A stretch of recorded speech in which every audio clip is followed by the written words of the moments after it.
Abdourahmane Ahmed, certainement pour les propos tenus hier sur la RTS1 radio. s'il y a quelqu'un bu gën a comprendre ci entourage Diomaye waa Pastef que Diomaye sax Abdourahmane Diouf la.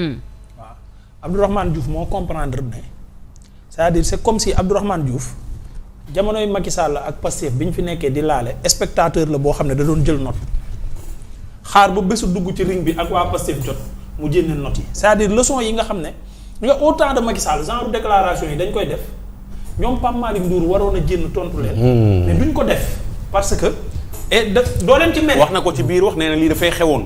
waaw ci pétrole bi ñu bàyyi noonu quoi. waaw wax na ko ci biir wax. parce que voilà yooyu la leen doon def. waaw mais man maa xam benn indien bu doon liggéey ci pétrole bi. lu mu wax indien bi indo bi lu mu wax. non boobu ñi toogaguñ ci nguur gi de. il était au cœur de l'affaire. waaw sama dëkkandoo la woon. dafa toog 3 jours ci këram dafa amoon lampe bureau quoi donc 3 jours lampe bureau bi ak clim bi da doon tàkk.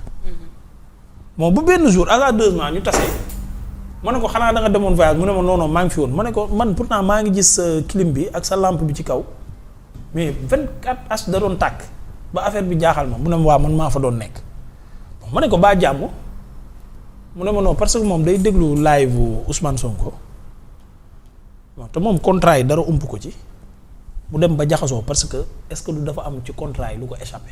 mu ubbiwaat lépp di déglu di seetaan. di déglu di lire à zéro la commencé document yi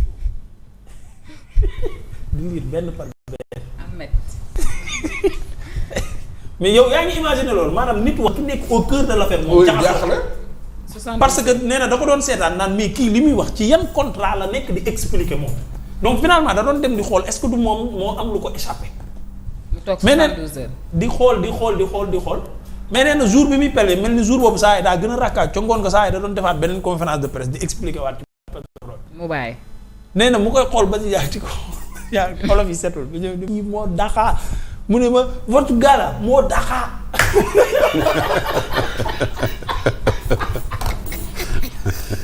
ca la dawee. non dina daw kay. ca la ñibbee mu ne ma je quitte votre pays là parce que man je comprends plus rien. absolument rien du tout parce que des gens responsables comme ça nan nañ mën a toogee di wax yenn.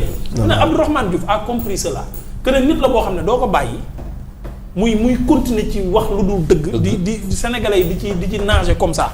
à chaque fois que mu def sortie dina jéem tontu. à la hauteur de ça et intellectuellement avec beaucoup de sagesse wax li nga xam ne moom moo am. maintenant problème yi am Mesli dafa am benn kilifa bu ma doon waxal bërki démb mu may massawu ma koy massawu. ci situation bi ak ñoom ni ñuy dundee rek mu ngi leen di tudd sax yéen ñi naan yéen ñëpp dama leen di xool dama leen di yërëm parce que dafa metti nga nekk ci dëkk boo xam ne yow leer na leen li ngay wax muy dëgg ay nit taxaw leer na leen ne li ñuy wax du dëgg ñoom ñu mooy ci loolu ci lu dul dëgg mu ne ma loolu dafa metti mu ne ma mais lenn la jàng dans cette histoire là et c'est important nee na psychologiquement moom comprendre na ni nit bu nekkul ci dëgg mooy njëkk a yuuxu nee na ab te boo seetloo dans toute situation chaque fois waa Pastef ñooy njëkk a yuuxu parce que xam nañ ne ñoom waxuñu dëgg te li ñuy wax du dëgg mu ne moom rek boo muusee da ngay toog di leen seetaan xam ne yàgg dëgg bi dina feeñ. c'est clair. surtout boo yoree yenn posture yi mais la stratégie de Abdourahmane Diouf maa ngi ko ci encouragé di ko ci félicité te xam ne sénégalais yi ont besoin de savoir et à chaque fois qu'il y a besoin na jénn mu leeral sénégalais yi nga xamante ne nii ñoom la ñuy wax ak yi ñu leen bëgg a tuumaal parce que desewuñu lu dul diaboliser même méthode yi ñu utiliser woon ak Macky Sall même méthode yooyu lañ bëgg a utiliser ak gouvernement bu Al Aminou Lo bi mooy chaque fois njëkkantu wax histoire d'argent. sànq moom mu ngi wax dafa bëgg xaalis man damaa yàgg a wax ne sociologiquement boo analyser nit ki waxtaanam yëpp discours am yëpp pendant 10 ans ça tourne autour de milliards. c'est-à-dire il a un besoin un rêve de l'être ba fu mu toog moom lay waxtaane mu ngi mel ni ado bu nekk ci koñ di doog a am premier gelam seetloo même da ngeen di ñëw di waxtaanee match bi. mooy wax waxi gel bi sama boy bi sànq romb na fi. waaw c'est vrai. maanaam bëggul ngeen waxtaanee leen lu dul gel bi parce que moom la bëgg mooy Ousmane sujet débat public yi sax bu sañoon milliard rek la ñuy waxtaane foo ko fekk milliard bi bi ñu jëlee milliard bi ñu sàccee milliard bi ñu yóbboo milliard bi ñu laalee milliard contrat milliards yi yóbbu nañ ko kese Ousmane di waxtaan. yàlla nekk milliardaire nekk na ko ba pare sax Ousmane. amiin ku daan laal moom 1,770 ba naan dolli leen ma moom fete nga sa premier milliard ko yàgg. waaw fete na ko kay. avant muy gagné avant muy am 1,70 milliards la nekk milliardaire. Bah oui Ousmane du leen génne déclaration de patrimoine mukk. te beneen bi kii li muy wax ci pétrole bu Abdourahmane wax na ko dem. waay nee na mbirum renégociation amu ci c'est pas vrai. waaw c'est vrai. waaw diaboliser rek. oui mu ne non seulement amu ci populisme la ak manipulation il dit que le contrat arrive à terme ce 31 juillet bi nee na ñu dagg ko avril génn naan oui on a renégocié nee na renégocié kon Ousmane bi mu taxawee le 17 Terra Meeting naan am na koo xamante ni fan yi mu ngi def nangam ak sàngam la mu def fa ñu ko fa mu nekkoon environnement ba ñu jëlee ko fa xaw ma la mu def enseignement supérieur ba ñu jëlee ko environnement ñun xam nañ ko te dinañu ci jug xaw ma dinañu ko leer je sais pas comment il a parlé ak ndekete kon c'était le contraire si j'ai bien entendu Abdourahmane Diouf hier. oui tuumaal noonu Abdourahmane nee na nañ woote télé yëpp ñu dem mission d'enquête parlementaire moom mu ñëw taxaw ñeneen directeurs yi ñëw taxaw ci lay wax ne kenn ki moo paraphé 6 milliards. c'est tout de même grave ça. non loolu grave loolu amul problème de mais li mu wax ci pétrole bii nañu wéy non mais. moom moo doxal.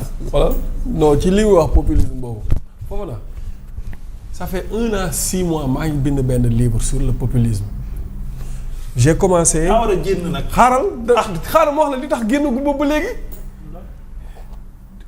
def naa 2 parties dama ko scindé ci 3 parties. Première partie l'historique du populisme. Deuxième partie ma contextualiser ko en Afrique wax dans le Sahel. Troisième partie may wax ci Sénégal. Troisième partie boobu moo tëye pare. tout le temps ça revient oui c'est vrai. Troisième partie boobu bàyyi dara. troisième partie boobu moo téye c'est-à-dire moo tere livre bi pare 1 an 6 mois maa ngi koy bind mun maa fexe ba pare. ndax Ousmane Sonko tardé les réew mi. Ousmane Sonko moo tax maanaam livre bi mënut a pare.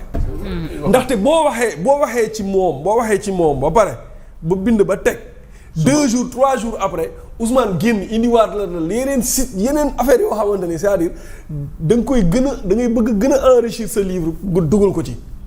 c'est-à-dire tellement moom man bi muy wax affaire de renégociation yi laa leen di xoolal ba jant bi di fenk Ousmane Sonko du leen génneel mukk ne serait-ce qu'un seul contrat renégocié. benn contrat bu ñu renégocier Ousmane Sonko du ko génne. c'est-à-dire wax naa ni ko fi keroog yàlla mënul laa may bëri wax ba pare ak nangu tànk. nangu tànk maanaam mën a liggéey.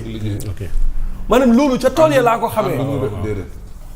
2022 bi ma defee stand-by 6 mois liggéeyuma dem ca tool ya maanaam war a bay ci laa xam ne bëri wax ak mën a liggéey àndul. ca tool ya laa nekk di wax rek. ñu ne ma yow demal ca télé ya. demul ca télé ba plus précisément. wax ma ban financier nga gis bu bari wax. amuñu Diomaye mi ci wetam nawleen bi ci biir kër gi. non autour de lui bul sori de. waaw c'est vrai.